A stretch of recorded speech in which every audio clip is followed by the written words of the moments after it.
Ja, vi står jo her i det tropiske badeland ved Søhøjlandet, som ligger tæt på Silkeborg. John, hvor varmt er der egentlig herinde? Vandet er 27, og luften er 29.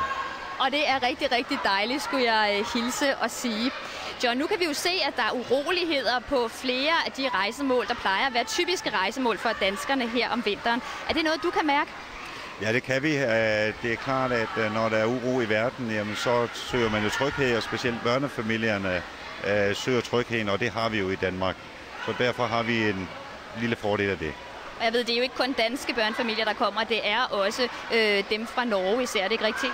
Det er det. Der kommer rigtig, rigtig mange norske børnefamilier. De bruger ligesom Danmark som også et trygt land, så de er rigtig glade for Danmark.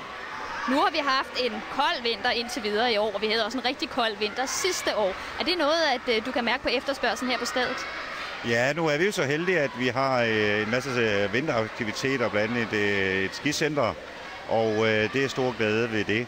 Men jeg vil så sige, at når det er så en lang periode, jamen så er det rigtig godt, at vi har badeland. Man bliver lidt træt af det kulden hele tiden. Så nu her, hvor is og sne er væk, så vil folk gerne ind i varmen igen? Det vil de, og der har vi jo en vejrgaranti. Tak skal du have, John. Vi skal over til en af dem, som virkelig nyder varmen herinde i badelandet.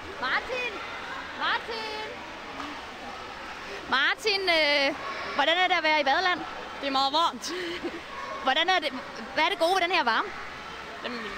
Det er bare dejligt at være i sådan. Er det lige så godt, som hvis man tager sydpå?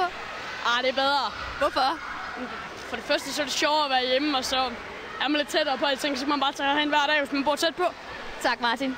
Hvad I måske ikke vidste om mig, det er, at jeg rent faktisk er vinterbader. Det er John også. Så John, skulle vi hoppe en tur i bølgen blå?